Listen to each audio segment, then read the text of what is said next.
Assalamualaikum warahmatullahi wabarakatuh. Sabahul khair, ananda salah kelas 3 Bahdat.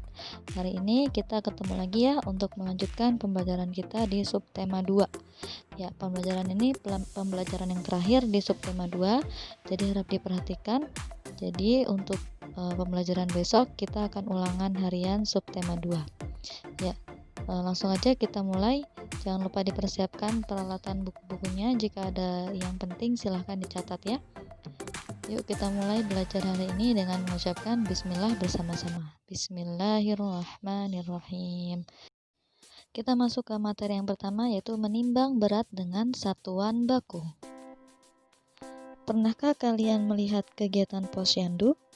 Ya, posyandu adalah singkatan dari Pos Pelayanan Terpadu. Posyandu ini diselenggarakan oleh masyarakat yang dibantu petugas kesehatan. Kegiatan yang utama dalam posyandu adalah imunisasi dan menimbang berat badan balita. Timbangan yang digunakan bukan timbangan bayi, melainkan jenis timbangan gantung. Setiap bulan, para balita ditimbang berat badannya. Menimbang berat badan bertujuan untuk memantau pertumbuhan balita. Nah, kelihatan ya di gambar kalau yang digunakan adalah timbangan jenis gantung. Nah, yang kedua, pernahkah kalian pergi ke warung atau ke pasar? Nah, ketika kalian ke warung atau ke pasar, kalian akan melihat dua jenis timbangan ini. Ya, dua jenis timbangan ini biasanya digunakan oleh pedagang untuk menimbang barang dagangannya. Nah, biasanya barang dagangan yang ditimbang menggunakan timbangan ini beratnya tidak lebih dari 10 kilo gitu ya. Nah, yang ketiga, pernahkah kalian membantu orang tua kalian untuk membuat kue? Ya, ketika orang tua kalian membuat kue, pasti ada takarannya ya, segala macam tepung, gula, kemudian mentega dan lain-lain, itu menggunakan takaran yang pas sehingga bisa menghasilkan kue yang enak gitu ya. Nah, untuk menentukan takarannya biasanya menggunakan timbangan. Timbangannya seperti di gambar nih ya, atau ada lagi yang bentuknya digital.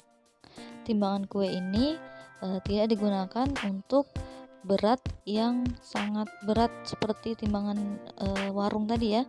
Nah, timbangan kue ini digunakan untuk bahan yang lebih ringan atau yang lebih sedikit jumlahnya. Yang keempat yaitu timbangan badan. Nah, kalau yang ini pasti kalian pernah merasakan semua ya.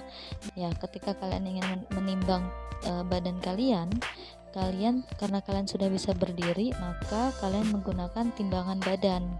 Nah, timbangan badan ini berat maksimalnya yaitu 110 kilo. Kira-kira berapa ya berat badan kalian sekarang? Mudah-mudahan tambah ya, karena kita selama ini belajar online. Nah, itu tadi berbagai macam jenis timbangan. Segala macam jenis timbangan digunakan untuk mengukur berat. Satuan berat antara lain yaitu kilogram atau dilambangkan dengan kg, gram atau dilambangkan dengan g, dan ons. Nah, pada skala yang lebih besar itu menggunakan satuan ton dan juga kuintal. Materi berikutnya kita akan belajar tentang arti penting bergotong royong.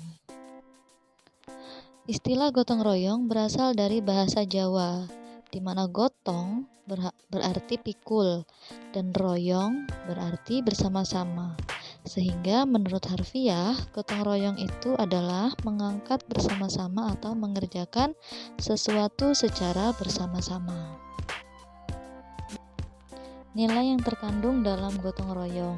Yang pertama yaitu kebersamaan, persatuan, rela berkorban, tolong-menolong, dan juga sosialisasi. Keuntungan bergotong royong. Yang pertama, meringankan beban yang ditanggung. Yang kedua, menumbuhkan sikap sukarela, tolong-menolong, kebersamaan, dan kekeluargaan antara sesama anggota masyarakat. Yang ketiga, menjalin dan membina hubungan sosial yang baik dan harmonis antar sesama masyarakat. Yang keempat, meningkatkan rasa persatuan dan kesatuan nasional. Selanjutnya kita akan mempelajari hidup sederhana. Hidup sederhana berarti hidup bersahaja, tidak berlebih-lebihan, yang didasari oleh suatu sikap mental yang rendah hati, berjiwa sosial, dan tidak sombong. Nah, seperti pada gambar, menurut kalian, di antara dua gambar tersebut, mana yang mencerminkan hidup sederhana? Coba kita baca dulu yang sebelah kiri. Itu adalah gambar orang yang menghambur-hamburkan uang dengan berbelanja. Sementara yang di sebelahnya memberikan bantuan kepada orang yang lebih membutuhkan. Yang mana yang mencerminkan hidup sederhana? Sudah pasti yang gambar sebelah kanan ya, di mana orang memberikan bantuan kepada orang yang lebih membutuhkan. Itu lebih baik daripada kita menghambur-hamburkan uang hanya untuk berbelanja. Bukan berarti kita dilarang untuk berbelanja, tetapi kita diminta untuk lebih bijak dalam penggunaan uang, di mana ketika kita sudah memiliki barang tersebut, alangkah lebih baiknya jika kita tidak membeli lagi barang yang sama atau berlebih-lebihan dalam membeli sebuah barang gitu ya, melainkan kita bisa menggunakan uang itu untuk keperluan lain. Contohnya saja memberikan bantuan kepada orang yang lebih membutuhkan, ya, bersedekah seperti itu ya. Itu adalah salah satu bentuk dari hidup sederhana. Ya, mari kita simak ciri-ciri dan pola hidup sederhana, diantaranya sebagai berikut. Yang pertama, sikap, tingkah laku, tutur kata, dan perbuatan selalu menunjukkan kewajaran, kesahajaan, dan tidak berlebihan. Alias, ketika kita bertingkah laku, bersikap, dan bertutur kata, tidak boleh sombong, dan lain sebagainya ya. Yang kedua, alam memenuhi kebutuhan hidup, makan, pakaian, dan lain-lain, menunjukkan kewajaran dan tidak berlebihan. Jadi dalam memenuhi kebutuhan hidup kita seperti makanan, pakaian, dan lain sebagainya, itu yang wajar-wajar saja atau tidak berlebih-lebihan. Karena dalam agama Islam pun kita dilarang untuk berlebih-lebihan. Karena setiap apa yang kita miliki nanti akan diminta pertanggungjawabannya oleh Allah Subhanahu wa Ta'ala. Jadi, bijaklah dalam memiliki barang. Yang ketiga, tidak bersikap tinggi hati dan tidak pula meremehkan orang lain. Yang keempat, hidup wajar dan tidak memamerkan kekayaan. Nah, di antaranya memamerkan kekayaan itu seperti menyombongkan diri kalau dia memiliki barang atau sesuatu yang menurut dia adalah mewah, seperti itu ya, itu tidak diperbolehkan. Kemudian yang kelima itu tidak boros.